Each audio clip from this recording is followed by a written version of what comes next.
dan Ustadz Nuruddin begitu berapi-api untuk ini. Karena saya tidak berpikir untuk sama sekali membicarakan masalah-masalah seperti ini. Karena saya tidak berbicara tentang masalah-masalah teologis. Atau maksudnya bukan membicarakan masalah-masalah teologis. Saya tidak terbiasa untuk membicarakan masalah-masalah Tuhan. Kabihi alam. Inna sam'a wal basar wal fuad kullu ulaika kana anhu mas'ula. Jangan ikuti apa yang kalian nggak tahu. Jangan ngomong kalau nggak tahu. Nggak tahu akidah, nggak belajar akidah, nggak baca referensi utama, kok ngomong bicara akidah tidak ilmiah Tuhan. Bismillahirrahmanirrahim. Baik, kita ada di penghujung acara, tapi akan sebaiknya kami beri kesempatan untuk memberikan closing statement maksimal 2 menit untuk apa yang bisa dirangkum dari masing-masing narasumber. Pertama, kepada Pak Guru Gembul, kami persilakan. Baik, terima kasih. Kenapa pada akhirnya saya dikatakan bahwa selalu mengatakan bahwa rasional itu tidak ilmiah? Saya tidak mengatakan seperti itu. Saya bilang rasional itu belum ilmiah. Karena untuk menjadi ilmiah, maka dia harus menggunakan studi empirisme dan rasionalisme secara bersamaan, baru itu nanti disebutnya sebagai ilmiah. Kan gitu ya. Karena apa? Karena seperti yang saya jelaskan tadi di awal, bahkan ada pertanyaan yang belum juga terjawab sebenarnya, kita sulit sekali untuk bisa mencapai sesuatu yang rasional tanpa indrawi kita. Jadi harus ada rasionalnya dan harus ada indrawinya untuk bisa memahami secara ilmiah. Tetapi terkait dengan zat Allah dan hal yang semacam itu, maka itu harus didekatkan dengan wahyu ilahi. Sesederhananya sebenarnya seperti itu. Makanya saya bilang di awal itu bahwa saya benar-benar terkejut ketika misalkan acaranya berbentuk seperti ini dan Ustadz Nuruddin begitu berapi-api untuk ini. Karena saya tidak berpikir untuk sama sekali membicarakan masalah-masalah seperti ini. Karena saya tidak berbicara tentang masalah-masalah teologis. Atau maksudnya bukan membicarakan masalah-masalah teologis. Saya tidak terbiasa untuk membicarakan masalah-masalah Tuhan. Jadi saya biasa untuk menghentikan diskusi itu pada urusan-urusan yang urusan ketuhanan. Saya akan berhenti di situ. Saya akan berbicara pada hal-hal yang selain itu.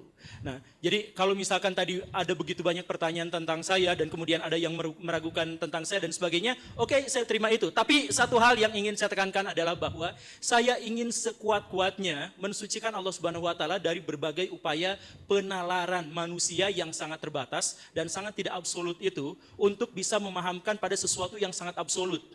Karena saya sejak awal sudah menekankan hal-hal yang semacam itu, maka diskusi-diskusi ini sejak awal sudah saya remehkan. Bukan karena meremehkan ustadznya, bukan karena meremehkan apanya, tapi karena diskusi yang semacam ini adalah diskusi yang bagi saya sudah final.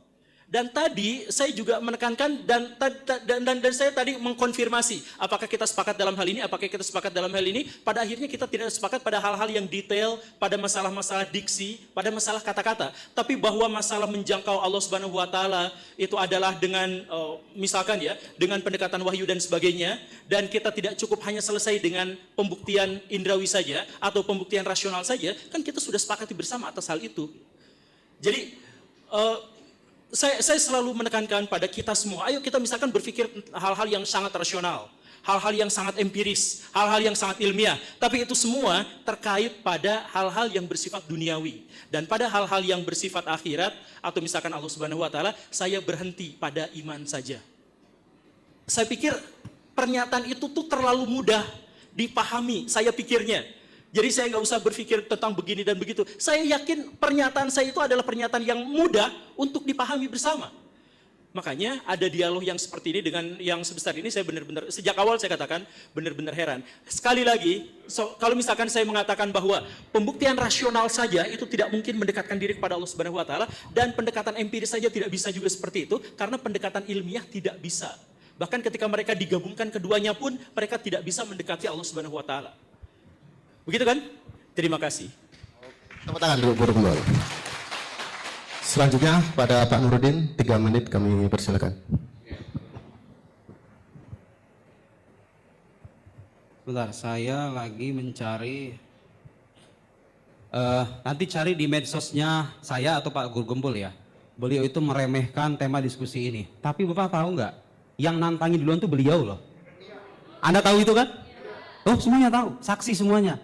Kok bisa dalam pikiran saya, kok bisa orang nantangin tapi nggak datang dengan argumen dan referensi gitu loh. Ya mohon maaf gitu loh, Anda kan yang menantang saya. Ayo, baraya, saya tantang semuanya. Bagaimana cara mengilmiahkan Allah? Setahu saya ulama Sunni dan Syiah, saya paparkan tuh Sunni Syiah semuanya mengatakan Tuhan itu bisa dibuktikan secara rasional. Itu buktinya ilmiah. Saya jelaskan ilmu itu apa, ilmiah itu apa, landasannya apa, referensinya apa, yang timur, yang barat, yang Sunni, yang Syiah. Kok bisa beliau orang nantangin saya, nantangin baraya semuanya itu? Tapi beliau ketika datang dengan cara meremehkan semacam itu. Pertanyaan saya, apakah itu sikap seorang ilmiah, seorang ilmuwan? Apakah itu seorang akademisi? Apakah itu layak kita respon sebetulnya? Tidak layak, tapi mohon maaf karena beliau punya banyak pengikut ya, saya harus merespon. Ini akan disaksikan oleh para pengikutnya. Amin aman amin wajahid man jahid. Yang mau percaya, yang mau ingkari silakan. Ahlan wa sahlan. In alaina illal balagh, khalas. Ya, saya menyampaikan terserah. Tapi saya ingin mengutip satu ungkapan. Lihat terjemahannya ya, Pak Guru Gembul nanti. Idza tahaddasal insan fi ghairi fannihi ya'ti bil ajaib wal gharaib wasyududat wal afkar al munharifah. Saya nggak akan terjemahkan. Tapi Anda ketawa, ya itulah begitu. Mohon maaf semuanya kepada para netizen, kepada para YouTuber, kalau bicara sesuatu jangan bicara sebelum Anda membaca. Ya, bicara sesuatu berdasarkan kapasitas Anda. Saya ingatkan dengan ayat Al-Quran. Wala taqfu ma laysa laka bihi ilm. Innas sam'a wal basar wal fuad kullu ulaika kana anhu mas'ula. Jangan ikuti apa yang kalian nggak tahu. Jangan ngomong kalau nggak tahu. Nggak tahu akidah, nggak belajar akidah, nggak baca referensi utama, kok ngomong bicara akidah tidak ilmiah, Tuhan itu ada atau tidak sama saja. Begini menurut saya akidah versi saya. Ya salam. Betapa nikmatnya jadi netizen zaman sekarang ya. Terus apa kabar yang kuliahan tahun-tahun itu? Sampai bertungkus lumus. Mohon maaf Bapak, saya di Al-Azhar itu nulis tesis hanya sebagian bait dari kitab ini saja, yang tipis ini saja. Tahu nggak berapa halaman? 900 halaman Pak. 900 halaman bahas hanya sebagian manuskrip dari Jawharat Tauhid ini saja. Itu tidak ada orang mengatakan akidah tidak ilmiah. Saya membayangkan ini seorang pembaharu abad 21 gitu loh. Ya salam, ternyata yang kita saksikan hanyalah asumsi dan pendapat pribadi saja. Mudah-mudahan ini sudah menjelaskan bagi semuanya. Saya tidak memaksa Anda untuk mempercayai apa yang saya tahu, tapi mari kita jaga akal sehat kita untuk tidak terpengaruh dengan pikiran-pikiran yang tidak rasional. Sekian, wassalamualaikum warahmatullahi wabarakatuh.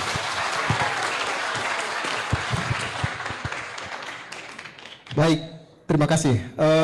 Sebenarnya dari panitia ingin mendorong untuk membuat risalah debat ya itu. Tapi saya kira karena tadi terlihat sudah sangat berapi-api itu kan. Tapi saya mencoba untuk menggarisbawahi bahwasanya pertama tentang pengetahuan bergantung pada pengetahuan rasional. Kedua, hakikat zat Tuhan memang tidak bisa diketahui. Ketiga, di rasional masih ada celah subjektifnya.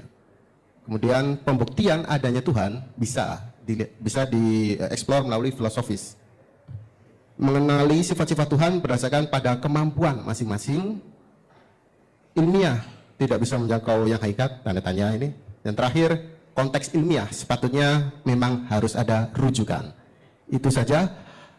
Dari KRA Publishing mengucapkan terima kasih kepada semua pengunjung yang telah hadir atas atensinya. Terima kasih banyak juga kepada Pak Nuruddin, kepada Pak Guru Gembul yang telah sharing di pagi hingga siang ini. Semoga kita harapkan ada manfaat-manfaat praktisnya gitu, bahwasanya ada banyak hal yang tidak kita ketahui, namun melalui acara ini bisa menambahkan pengetahuan dan juga ilmu untuk mengetahuinya.